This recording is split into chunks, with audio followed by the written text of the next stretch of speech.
এখন দেখেন আপনাদের কাছে যে প্রার্থীরা যে প্রতিশ্রুতি দিছে, এতে মনে হয় যে ইনশাল্লাহ এরা ক্ষমতায় গেলে আপনাদের আর কোনো কাজই করতে হবে না, ঘরে বসেই সব খাইতে পারবেন।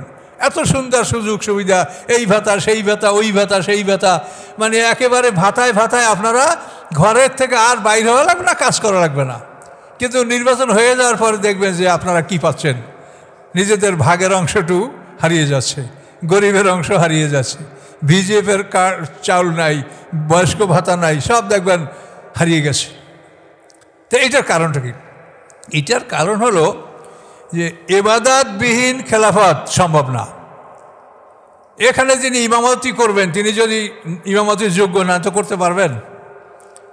একজন কোরআনের তাফসির করবে, তার যোগ্যতা ছাড়া করতে পারবেন? এখানে আপনারা কলেজের প্রফেসররা আছেন, আপনারা যদি শিক্ষাগত যোগ্যতা অর্জন না করেন তো আপনি প্রফেসি করতে পারবেন? কলেজে পড়াতে পারবেন? তাহলে প্রত্যেকটা কাজ করার জন্য একটা প্রশিক্ষণ প্রয়োজন।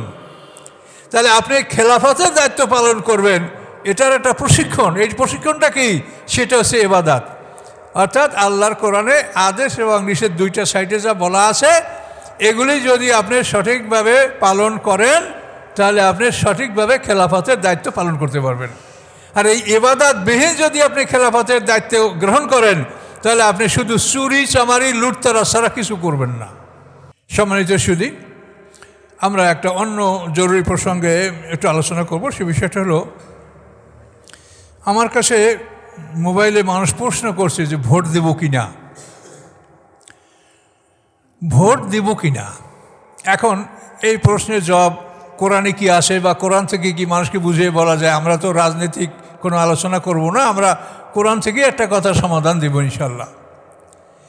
তো এখন প্রশ্ন হলো ভোট দেব কি না। তো এই কথাটা তাদের মনে আসছে কেন? আসছে এই জন্য যে সূরা নেসার 85 নম্বর আয়াতে আল্লাহ বলছেন, মাইয়াশফা শাফাতান হাসানাতান ইয়াকুল্লাহু নাসিবু মিনহা ওয়া মাইয়াশফা শাফাতান সাইয়্যাতান ইয়াকুল্লাহু কিফলুম মিনহা। আল্লাহ বলছেন, যে বা যারা ভালো কাজের জন্য সুপারিশ করবে সেই ভালো কাজের একটা সওয়াবের একটা অংশ ওই সুপারিশকারী পাবে, আর যে খারাপ কাজের জন্য সুপারিশ করবে ওই খারাপ কাজের একটা শাস্তির অংশ সে ভোগ করবে। এটা কোরআনে বলা আছে। এখন মানুষ ভয় পাচ্ছে যে আমি ভোট দিয়ে তাকে বানাবো, এখন যদি সে ক্ষমতায় যেয়ে খারাপ করে তাহলে তো আমার খারাপ কাজের ভাগ আমাকে হতে হবে। এই ভয়তেই কিন্তু জিজ্ঞাসা করছে যে হুজুর ভোট দেব।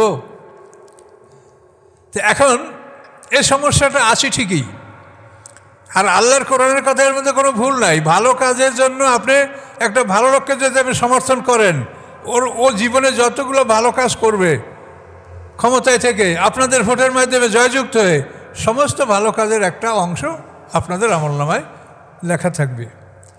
যদি একটা বিবাদ মিটায়, ঝগড়া বিবাদ, মানুষ খুনাখুনি মারামারি কাটাকাটি, এই ঝগড়া বিবাদ যদি মিটায় তাহলে একটা হজের সপ্তাহের আমলনামায় লেখা হবে। তো ওই যে মিটাবে তার আমলনামায় যেটা হবে, আপনারা যারা ভোট দিয়েছেন তাদের আমলনামায়ও ওইটা আসবে। আল্লাহর কোনো অভাব নাই যে আপনাকে দিলে আল্লাহর কোনো কিছু কমবে। মায়েন্দাকুম ইয়ানফাদু আমায়েন্দাল্লাহ বাক। আল্লাহ বলে তোমাদের কাছে যা আসে এটা ফুরিয়ে যায় খরচ করলে, আর আমার কাছে যা আসে তা ফুরায় না, আল্লাহ দিবে।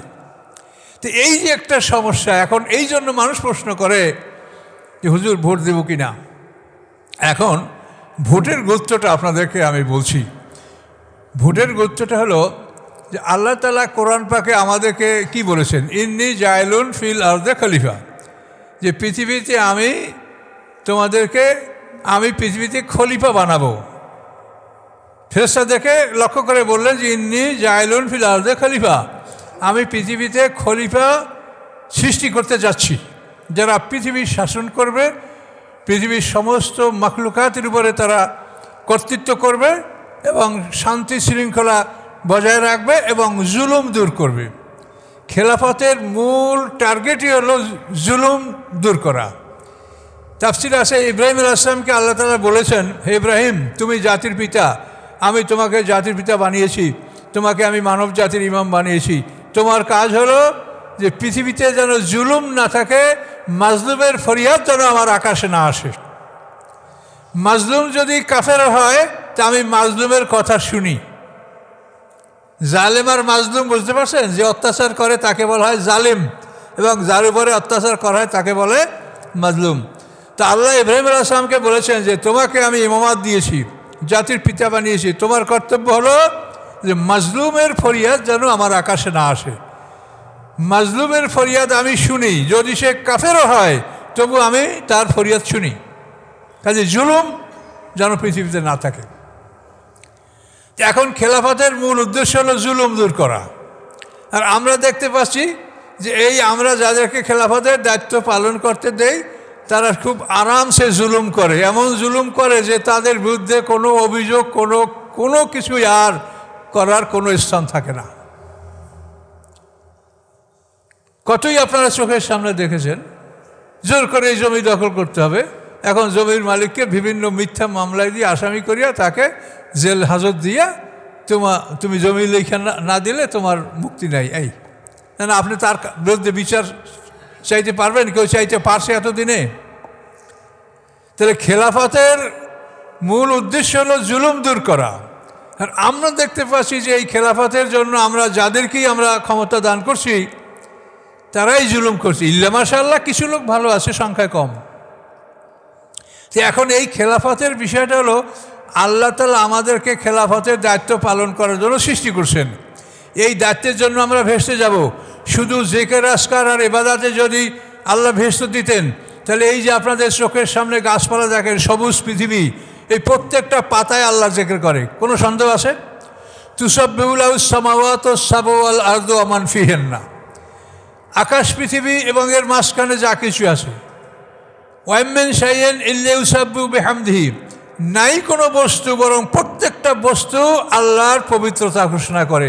ওয়ালাকিন লা তাফকাহুনা তাসবিহাহুম, কিন্তু তোমরা তাদের এই পবিত্রতা জপো না, তোমরা বোঝো না। গাছের পাতা, পাথরের নুড়ি, কীটপতঙ্গ সবাই আল্লাহর জিকির করে। ফেরেশতারা অনাদিকাল থেকে অনন্তকাল পর্যন্ত আল্লাহর জিকির করে, কিন্তু তারা ভেস্তে যাবে না। কেন যাবে না?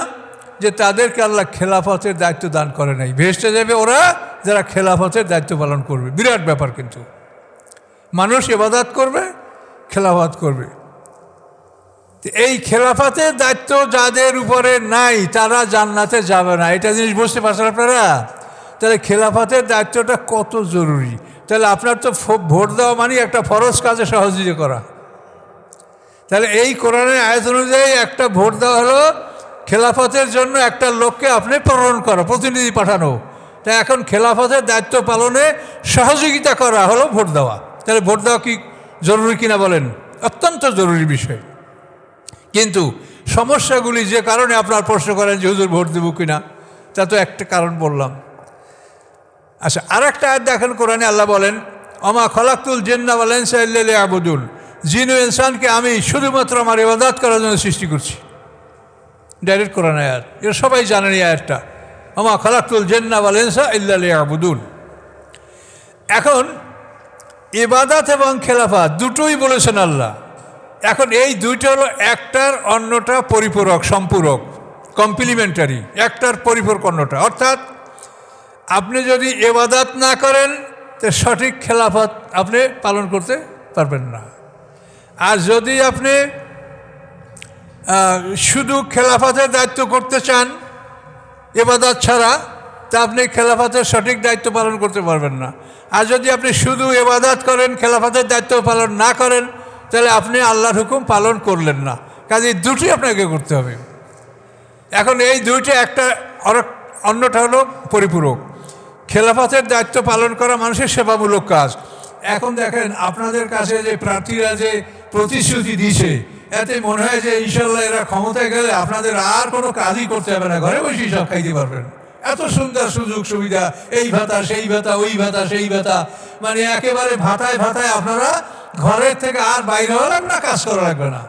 কিন্তু নির্বাচন হয়ে যাওয়ার পর দেখবেন যে আপনারা কি পাচ্ছেন, নিজেদের ভাগের অংশটু হারিয়ে যাচ্ছে, গরিবের অংশ হারিয়ে যাচ্ছে, বিজেপির কার্ড চাউল নাই, বয়স্ক ভাতা নাই, সব দেখবেন হারিয়ে গেছে। তো এইটার কারণটা কি? এইটার কারণ হলো যে ইবাদতবিহীন খেলাফত সম্ভব না। এখানে যিনি ইমামতি করবেন তিনি যদি ইমামতির যোগ্য না, তো করতে পারবেন? একজন কোরআনের তাফসীর করবে, তার যোগ্যতা ছাড়া করতে পারবেন? এখানে আপনারা কলেজের প্রফেসররা আছেন, আপনারা যদি শিক্ষাগত যোগ্যতা অর্জন না করেন তো আপনি কলেজের প্রফেসি করতে পারবেন? কলেজে পড়াতে পারবেন? তাহলে প্রত্যেকটা কাজ করার জন্য একটা প্রশিক্ষণ প্রয়োজন। তাহলে আপনি খেলাফতের দায়িত্ব পালন করবেন, এটার একটা প্রশিক্ষণ। এই প্রশিক্ষণটা কি? সেটা হচ্ছে ইবাদত।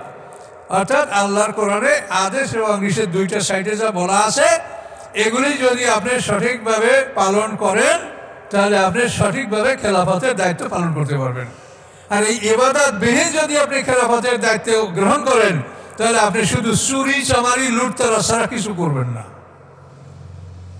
এখন আমাদের সমাজের সমস্যাটা হলো এই যে যারা ইবাদত করে তারা খেলাফতের দায়িত্ব লাভ করতে পারছে না, আর যারা খেলাফতের দায়িত্ব পালন করে তারা ইবাদতের সাথে তাদের কোনো খবর নেই। ইবাদতবিহীন খেলাফত, যার জন্য জুলুম অত্যাচার লুটতরাজ। আর যারা ইবাদত করছে তারা খেলাফতের স্তরে উপনীত হতে পারছে না। আমার জীবনের দুটা ঘটনা আপনাকে বলি। একটা হাই স্কুলে সিরাত মাহফিল, তো এলাকার এমপি সাহেবেরও সেখানে দাওয়াত, তিনি খুব প্রবীণ এমপি, কয়েকবার এমপি হয়েছেন, আমারও দাওয়াত গেছি। আমরা আলোচনা করছি, এমপি সাহেব সভাপতি, উনি তো শেষ বক্তব্য দেবেন। এমপি সাহেব বক্তব্য দেওয়ার সময় বলেন, এখানে যে সুর, এই সুরের মধ্যে আমি হয়েছি অসুর। কি বোঝেন নাই? অসুর চেনেন না? অসুর, ওই যে ভগবতীর পায়ের নিচে থাকে অসুর।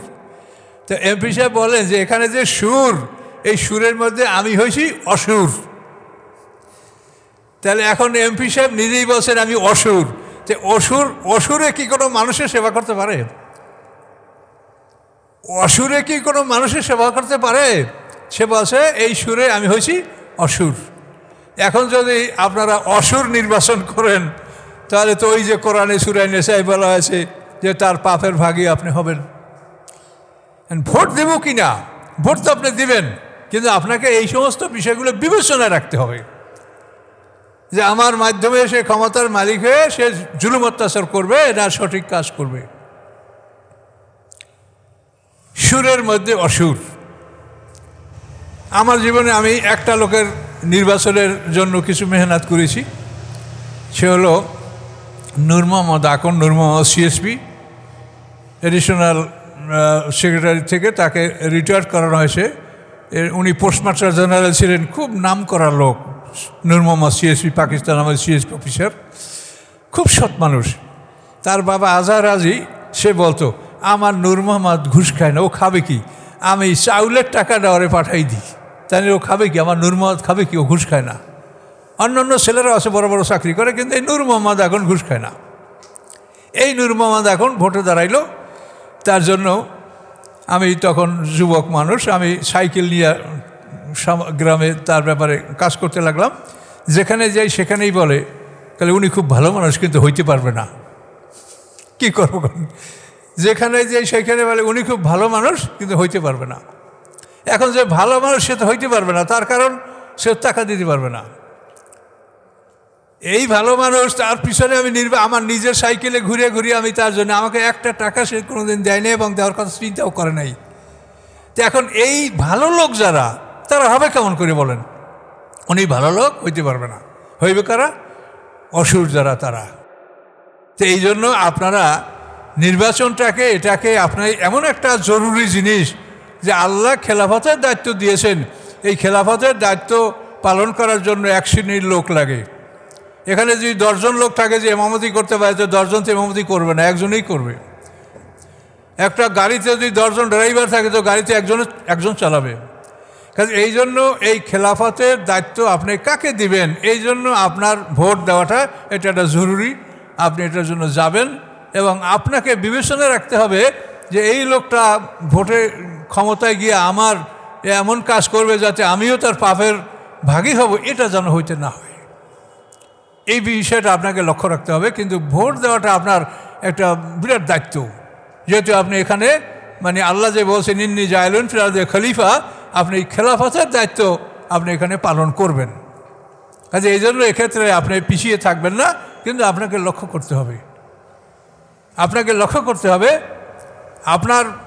আপনি যাকে ভোট দেবেন সে জিতলো কি হারলো সেটাও আপনার দেখার বিষয় না।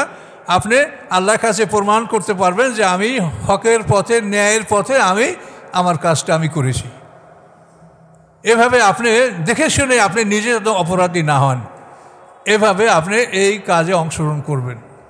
তার কারণ এই যে খেলাফতের দায়িত্ব, এই যে ন্যায় বিচার করা, বিচার ব্যবস্থা, এটা খেলাফতের একটা অংশ। তো এই বিচার ব্যবস্থার ব্যাপারে আল্লাহ তাআলা কত কঠিনভাবে আল্লাহ কোরআনে বলেছেন, আমান লাম ইয়াকুম বিমা আনজালাল্লাহু ফাউলাইকুমুল কাফিরুন জালিমুন ফাসিকুন, সূরা মায়েদার 45-47। তো এই তিনটা সূরা মায়েদায় যে আল্লাহর বিধান অনুযায়ী যারা বিচার ফয়সালা না করে তারা কাফের, জালেম, ফাসেক। তাহলে এখন এই বিচার ব্যবস্থা দেখেন, এটা খেলাফতের একটা দায়িত্ব যে মানুষের মধ্যে ন্যায় বিচার প্রতিষ্ঠা করতে হবে। এখন এইসব ক্ষেত্রে আমরা কিছুই কিন্তু পাই নেই, সব সময় দেখছেন যা হবার তা হয়েছে, এবং এতই জুলুম হয়েছে এই বিচার ব্যবস্থার মাধ্যমে, সেটা সীমাহীন। সেটা আপনি যারা সচেতন ব্যক্তি আপনারা জানেন যে বিচারপতি খায়রুল হক কী কী করেছে, তখন আমরা শিউরে উঠেছি, কিন্তু আমাদের বলার কিছু ছিল না। এখন সে জেলে, আল্লাহ তাকে নিয়েছে। তো এভাবেই খেলাফতের দায়িত্ব প্রতিষ্ঠা করা এটা একটা ফরজ কাজের অংশ বিশেষ। কিন্তু আপনারা এখানে ভোট দিতে যাবেন, আমাকে অনেকেই প্রশ্ন করছেন শুধু ভোট দেবো কি না। ভোট দিতে আপনারা যাবেন, কিন্তু আপনারা লক্ষ্য রাখবেন যে কাকে ভোট দিলে সে হোক কি না হোক, যে হইতে পারলে সে জুলুম করবে না, এইরকম লোককে বাছাই করে আপনারা ভোট দিবেন। এবং নিজেদের মধ্যে সচেতনতা সৃষ্টি করতে হবে যে খেলাফত এটা ফরজ, আর ইবাদতও ফরজ। কিন্তু ইবাদত ছাড়া কেউ খেলাফতের দায়িত্ব পালন করলে, দায়িত্বে যদি সে দায়িত্ব গ্রহণ করে খেলাফতে, সে সঠিক খেলাফতের দায়িত্ব পালন করতে পারবে না। এই জন্য খেলাফতের দায়িত্ব পালন করার জন্য যারা আগ্রহী হবেন তারা ইবাদত সম্পর্কে, ইবাদত বলতে আল্লাহর আদেশ এবং নিষেধ দুটার নামই ইবাদত। আল্লাহ যেগুলি আদেশ করেছেন সেগুলো পালন করা ইবাদত, এবং আল্লাহ যেগুলি নিষেধ করেছেন সেগুলি পালন করা, অর্থাৎ সেগুলি বর্জন করা ইবাদত। কাজে ইবাদত ছাড়া কোনো লোক সঠিকভাবে খেলাফতের দায়িত্ব পালন করতে পারবে না। এগুলি আপনারা মানুষকে বোঝানোর চেষ্টা করেন।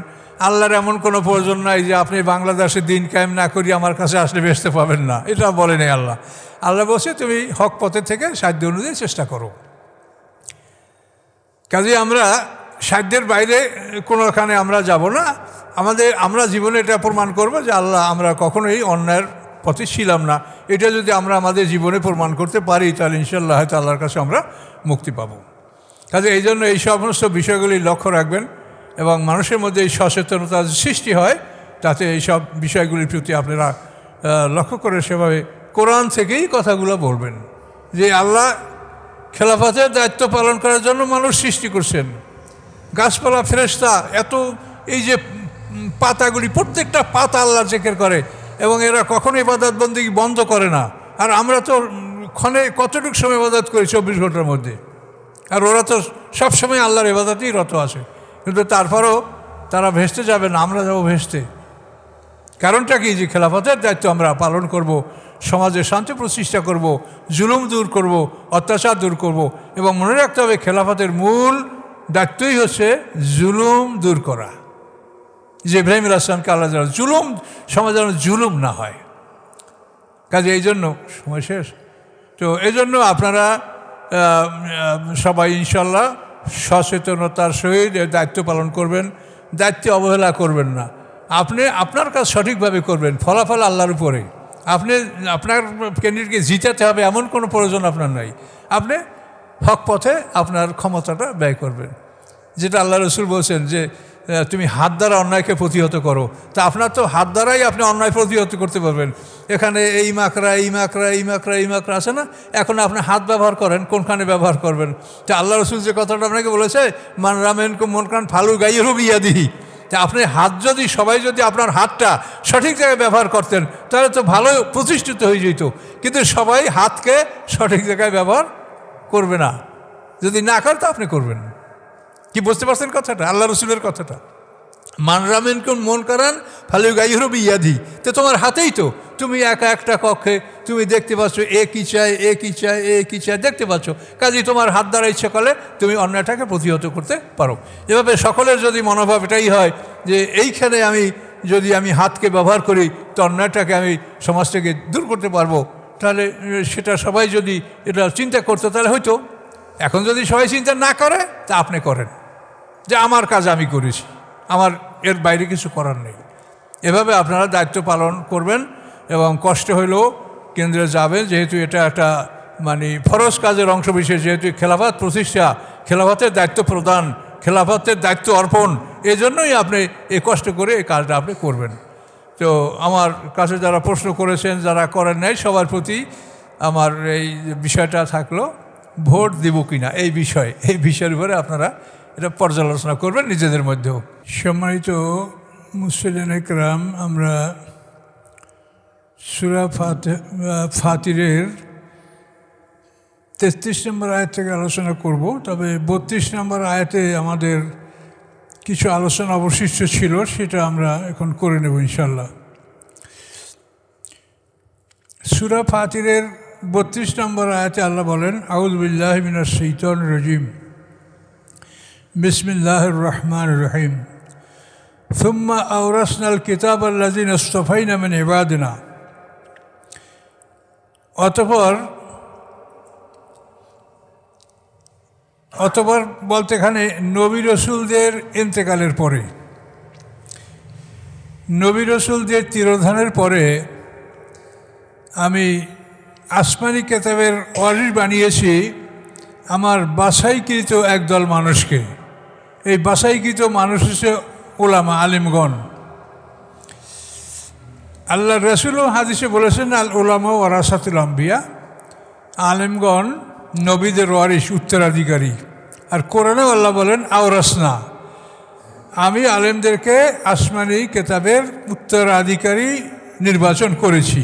কিন্তু ফামিনহুম যালিমুল লিনাফসি অমিনহুম মুকতাসিদ অমিনহুম সাবিকুম বিল খায়রাতি বিইজনিল্লাহ। তাদের মধ্যে জালিমুল লিনাফসি একদল হলো নিজের উপরে অত্যাচারী জালেম, অমিনহুম তাদের মধ্যে আরেকটা দল হচ্ছে মধ্যমপন্থী, অমিনহুম সাবিকুম বিল খায়রাত, এবং আরেকটা দল আছে যারা সৎকর্মে অগ্রগামী বিইজনিল্লাহ, আল্লাহর হুকুমে। তাহলে আলেমদেরকে 3টা ভাগে ভাগ করে, এর বাইরে কেউ নাই। প্রথম বলা হয়েছে জালেম, এবং কোরআনে একাধিক বস্তু, একাধিক বিষয় যখন উল্লেখ করা হয়, তখন যেটা প্রথম উল্লেখ করা হয় সেটা বড়, সেটা সংখ্যা বেশি, এটা কোরআনের এটা নিয়ম। তাহলে প্রথম দলটা হলো জালেম, দ্বিতীয় দলটা মধ্যমপন্থী, আর তৃতীয় দলটা আল্লাহর অনুমতিক্রমে সৎকর্মে অগ্রগামী। তো জালেম শব্দটা একটা বিরাট অর্থ বহন করে। যারা কাফের তারাই জালেম, অল কাফিরুনা হুমুজ জালিমুন, আয়াতুল কুরসির ওর আগেই দেখেন, অল কাফিরুনা হুমুজ জালিমুন, যারা কাফের তারাই জালেম। আবার জালেম প্রত্যেকটা পাপ হচ্ছে জুলুম, এবং প্রত্যেক পাপাচারী জালেম। এখন পাপের মধ্যে শ্রেষ্ঠ পাপ হচ্ছে শিরক করা। এই শিরককে বলা হয়েছে জুলমুন আযীম, সূরা লোকমানের মধ্যে, ইন্না শিরকা লা জুলমুন আযীম। তাহলে এখন এই আলেমদের মধ্যে প্রথম শ্রেণীর আলেমরা জালেম। এটা আমরা একটু সামাজিক তাকাইলে আমরা দেখতে পাই যে সমাজের অধিকাংশ আলেমদের যে দল বা সংগঠন, তারা যে কোনো অবস্থায়, তারা যে কোনো একটা পরিস্থিতির সাথে তারা খাপ খাইয়ে নিয়ে নিজেরা তাদের কাজ করে চলে যাচ্ছে। তারা কোনো বিপদগ্রস্ত হচ্ছে না, তারা কোনো সমস্যার সম্মুখীন হচ্ছে না। চাকরি বলেন, ব্যবসা বলেন, যাই বলেন, তারা যে কোনো কৌশল অবলম্বন করে সবার সাথেই তারা একটা অ্যাডজাস্টমেন্ট করে তারা নিজেরা পার হয়ে যাচ্ছে। তো এরা জালিমুল লিনাফসি। এরপরে মধ্যমপন্থী যারা ভালো বলে না, মন্দও বলে না, চুপ করে থাকে। এই দাউদ আলাইহিস সালাম উম্মতের মধ্যে এই দৃষ্টান্তটা আরও পরিষ্কার আছে। দাউদ আলাইহিস উম্মত 3 দলে বিভক্ত ছিল। এক দল হলো মাছ ধরে খায় বেচে, আর এক দল ধরে না খায় না বিক্রি করে না কিন্তু নিষেধও করে না, আর আরেক দল ধরে না খায় না বিক্রি করে না নিষেধ করে, এবং এমনভাবে যে তাদের থেকে তারা একেবারে সেপারেশন, মানে একটা পৃথকই ওয়াল সৃষ্টি করে, সেই ওয়ালের ভিতরে যে আমরা এদিকে থাকবো, ওদের ওদিকে আমরা ফিরবো না। তো সেখানেও আল্লাহ তাআলা এই 3 দলের মধ্যে যারা নিষেধ করেছে তাদের ব্যাপারে আল্লাহ ঘোষণা করেছেন যে আমি তাদেরকে মুক্তি দিয়েছি।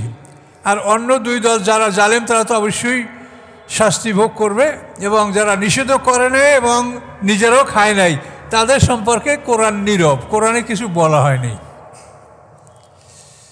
তাহলে এই বিভিন্ন জায়গা থেকে আমরা যেটা দেখি তাতে আল্লাহই ভালো জানেন সমাজের যে অবস্থা। আল্লাহ এটাও বলেছেন যে কোনো মানুষকে তার সাধ্যের বাইরে তার উপরে বোঝা চাপানো হয় না, একথাও সত্য। কিন্তু আসলেই এই কথার সাথে যদি আমরা মনে করি যে আমাদের সাধ্যের বাইরে এই জন্য আমরা কিছু বলি নেই, তাহলে এর মধ্যে যদি আলেমদের বা বিভিন্ন সংগঠনের কোনো একটা দল যদি এটা প্রমাণ করে যে তারা অন্যায়ের বিরুদ্ধে দাঁড়িয়েছে এবং কথা বলেছে, নির্যাতন সহ্য করেছে, ধন সম্পদ ব্যয় করেছে, তখন তো ওদের কারণে এই মধ্যমপন্থী দলটা তখন তারা কি বলবে যে তোমারই এক ভাই সে তো এই দিনের জন্য এতগুলো কষ্ট করলো আর তুমি কিছুই করলে না, তোমার কোনো ক্ষতি হলো না, তাহলে ওরা যখন করতে পারছে তা তুমি কেন পারলে না? এটা কিন্তু একটা বিরাট সমস্যা। তো এই জন্য অন্যায়ের বিরুদ্ধে আমাদের যতখানি সম্ভব আমাদের কথা বলা উচিত, এবং এই প্রতিবাদের শেষ পর্যায়ে হলো জিহাদ ফি সাবিলিল্লাহ। এবং জিহাদ ফি সাবিলিল্লাহ কীভাবে করতে হবে সেটা তো কোরআনে বলাই আছে যে পৃথিবীর সমস্ত মানুষ 2 দল, মোমেন এবং কাফের। কাজেই মোমেনরা যতক্ষণ পর্যন্ত 3-এর 1 না হবে ততক্ষণ পর্যন্ত তাদেরকে আল্লাহ যুদ্ধের ময়দানে অবতরণ করতে বলেননি। সূরা আনফালের 65-66 নম্বরে এটা বলা আছে। সব কথাই কোরআনে বলা আছে, কোনো সমস্যা কোরআনে রাখা হয়নি, সব কথা পরিষ্কার। তো এই জন্য আমাদেরকে সতর্ক থাকতে হবে যে আমরা শুধু নিজেদের চাকরি বাঁচানোর জন্য, নিজেদের ব্যবসা বাঁচানোর জন্য, ধন সম্পদ রক্ষা করার জন্য যদি আমরা বাতিলের সাথে আপোষ করি তাহলে তো মুনাফিকই হবে। মুনাফিকরা তো নামাজ পড়ছে এই জন্য যে নামাজ পড়লে মুসলমানরা তাদেরকে মারবে না, হত্যা করবে না, শাস্তি থেকে নিরাপদ থাকবে। কাজে এই জন্য এই বিষয়গুলি অত্যন্ত মারাত্মক। বিচারক আল্লাহ তাআলা, আমরা বিচারের সম্পর্কে কিছুই বলতে পারছি না, আমরা শুধু আইনের কথাটা আপনাকে বলছি, এইটা আইনে আছে। এখন দেখেন আপনি যে কী হবে কি না হবে সেটা আল্লাহ জানেন, কিন্তু আইন এইটা। তো আল্লাহ রসুলও একথা হাদিসেও বলেছেন যে অন্যায় দেখলে মান রাআ মিনকুম মুনকারান ফালিয়ুগাইয়িরহু বিয়াদিহি। সমাজবিরোধী কার্যকলাপ, শরিয়তবিরোধী কার্যকলাপ দেখলে তোমরা শক্তি প্রয়োগ করে সেটাকে প্রতিহত করো, যদি না পারো পাবে লিসানিহি। যদি তুমি শক্তি প্রয়োগ করে প্রতিহত করতে না পারো তুমি মুখে প্রতিবাদ করো। ফাইন লাম ইয়াস্তাতি, তাও যদি সম্ভব না হয় ফাবে কালবি, তাহলে তুমি মনে মনে পরিকল্পনা গ্রহণ করো যে এটার বিরুদ্ধে তুমি কি করতে পারো। আল্লাহ রসুল হাদিসের কথা বলেছেন, এবং কোরআনেও ঠিক এই একইভাবে হাদিস কোরআন যেগুলো মিলে এই সমস্ত হাদিসগুলি আমাদের কাছে বা সমাজের কাছে গ্রহণযোগ্য। তো এই জন্য আমাদের বিষয়টা হচ্ছে এতই মারাত্মক যে আমরা হাসরের ময়দানে একা একই উঠবো, একাই আল্লাহর সামনে হাজির হব, সঙ্গে থাকবে শুধু আমলনামা। কোনো দল নাই, বল নাই, পার্টি নাই। এখন তো আমরা সবাই দল বল পার্টি নিয়ে একটা অন্যরকম একটা জীবন যাপন আমরা করছি, কিন্তু আল্লাহর কাছে যখন যাব তখন সবাই অকুল্লুম আতি ইয়াউমাল কিয়ামাতে ফারদা, সবাই কিয়ামতের দিন একা একাই আল্লাহর কাছে আমরা হাজির হব। কাজে সেদিন যাতে আমাদের বিপদ না হয় এই জন্যই আমাদের এই প্রচেষ্টা, এই তাফসির, এই আলোচনা, যে আমরা যেন সেদিন বিপদে না পড়ি। পৃথিবীতে বিপদে পড়লে আমরা মনে করি আমাদের আত্মীয় স্বজন আছে, দলবল আছে, ওখানে আপনার এগুলো কিছু থাকবে না। ওই আতিনা ফারদা, আল্লাহ আমার কাছে একা একাই আসবে সবাই। তো এই জন্য আমাদেরকে সতর্কতা অবলম্বন করতে হবে। তো এই যে দলটা, তৃতীয় দল যেটা ছোট দল, এটা সৎকর্মে অগ্রগামী। আল্লাহ বলছেন এটা আল্লাহর সবচেয়ে বড় অনুগ্রহ। এবং এই অনুগ্রহ যারা লাভ করছে তাদের জন্য সুসংবাদ, জান্নাত আদেনেন, চিরস্থায়ী জান্নাত, ইয়াদখুলুনহা, সেই জান্নাতে তারা প্রবেশ করবে, ইউহাল্লাউনা ফিহা মিন আসওয়াবির মিন যাহাব, সেখানে তাদেরকে স্বর্ণের চুড়ি পরানো হবে, স্বর্ণের চুড়ি পরানো হবে, লুলুয়া এবং মুতির মালা তাদেরকে প্রদান করা হবে, লেবাসুম ফি হারির, এবং তাদের পোশাক হবে সেখানে রেশমের। দুনিয়াতে পুরুষের জন্য স্বর্ণ ব্যবহার করা হারাম, মহিলাদের জন্য বৈধ, যেহেতু নারীরা জান্নাতে তৈরি হয়েছে আর স্বর্ণ রেশম এটা জান্নাতি পোশাক, এই জন্য নারীদের জন্য দুনিয়াতেও আল্লাহ তাআলা রেশম স্বর্ণ ব্যবহার করা বৈধ করেছেন।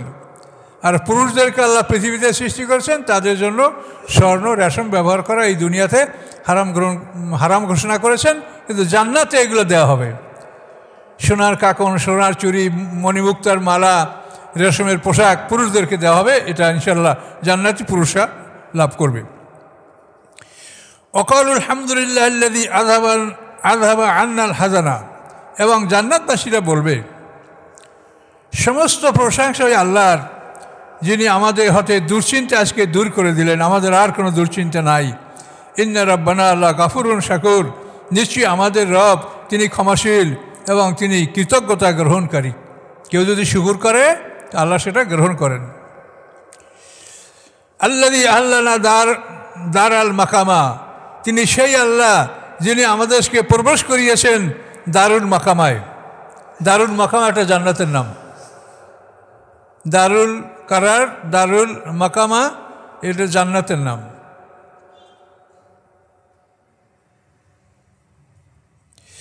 আল্লাযী আহলানা দার আল মাকামা, তিনি সেই আল্লাহ যিনি আমাদেরকে চিরস্থায়ী বসবাস করার স্থানে দারুল মাকামে আমাদেরকে প্রবেশ করিয়ে দিয়েছেন, মিন ফাদলিহি, তার অনুগ্রহে।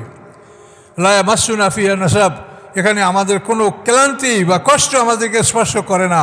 ওয়ালা ইয়ামাসসুনা ফিহা লুগুব, এবং এখানে কোনো বেহুদা অর্থাৎ অস্বস্তিকর, যা ভালো লাগে না, পছন্দ হয় না, অপছন্দনীয় কোনো বিষয় এখানে ঘটবে না। এই জান্নাতের মধ্যে কোনো কষ্ট ক্লেশ থাকবে না, অপছন্দনীয় বেহুদা কোনো কিছু সেখানে ঘটবে না। এটা হলো মোমেনদের বিবরণ, যে জান্নাতে এগুলো তারা পাবে আল্লাহর নিকট থেকে, এটা তারা ঘোষণা করলেন। আল্লাযীনা কাফারু লাহুম নারু জাহান্নাম, এবং যারা অবিশ্বাস করেছে তাদের জন্য আগুনের শাস্তি। লা ইউখযা আলাইহিম ফায়ামুতু, তাদের উপরে আদেশ দেওয়া হবে না যে তারা মরে যাক, মরে যাওয়ার জন্য তাদেরকে আদেশ দেওয়া হবে না। পিটাইয়া মগজ বের করে ফেলবে, হাড্ডি গুঁড়ো গুঁড়ো করবে, কিন্তু তারপরও মরবে না। এ শাস্তি একমাত্র আল্লাহ দিতে পারেন। মলদার থেকে, মুখ থেকে শিকল ঢুকে মলদার থেকে বের করে সেই শিকল আটকিয়ে 70 হাত শিকল লম্বা প্রথমে গরম পানির কুয়ার মধ্যে ফেলে দেওয়া হবে, চামড়া গলে নিঃশেষ হয়ে যাওয়ার পরে ডাঙ্গায় তুলে আবার চামড়া লাগানো হবে, তারপর আগুনের কুয়ায় নিক্ষেপ করা হবে। এই শাস্তি আল্লাহ দিতে পারেন, এরকম শাস্তি মানুষ দিতে পারবে না। তার কারণে আপনি তো একটা মানুষের মুখ থেকে লোহার শিকল মলদার থেকে বের করতেই পারবেন না, এর আগে তার মৃত্যু হয়ে যাবে, কিন্তু আল্লাহ এটা করতে পারবেন।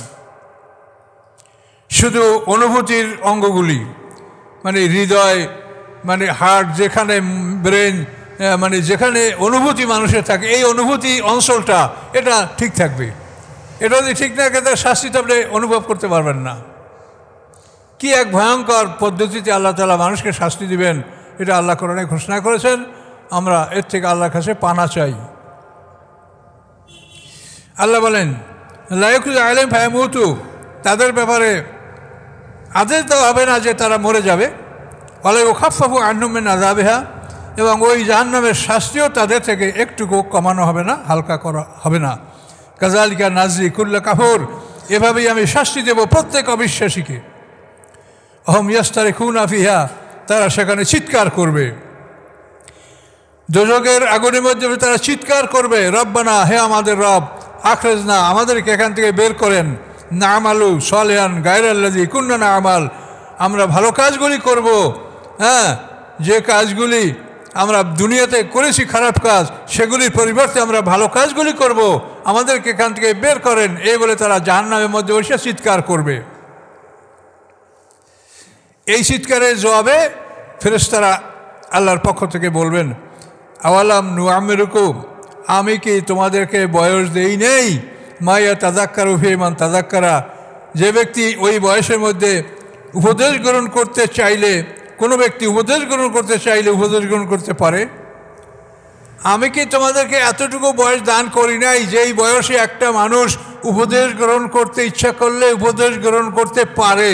এতটুকু বয়স কি আমি দেই নেই? সাথে সাথে জাআকুমুন নাজির, এবং তোমাদের কাছে ভয় প্রদর্শনকারী আসে নাই? জাহান্নামীরা যখন চিৎকার করে বলবে যে আল্লাহ এখান থেকে বের করেন, আমরা যে অন্যায়গুলি খারাপ কাজগুলি আগে করতাম সেগুলি আর করব না, ভালো করব, তখন তাদেরকে এই আওয়াজ শোনানো হবে। আল্লাহ বলবেন, আমি কি তোমাদেরকে বয়স দেই নেই?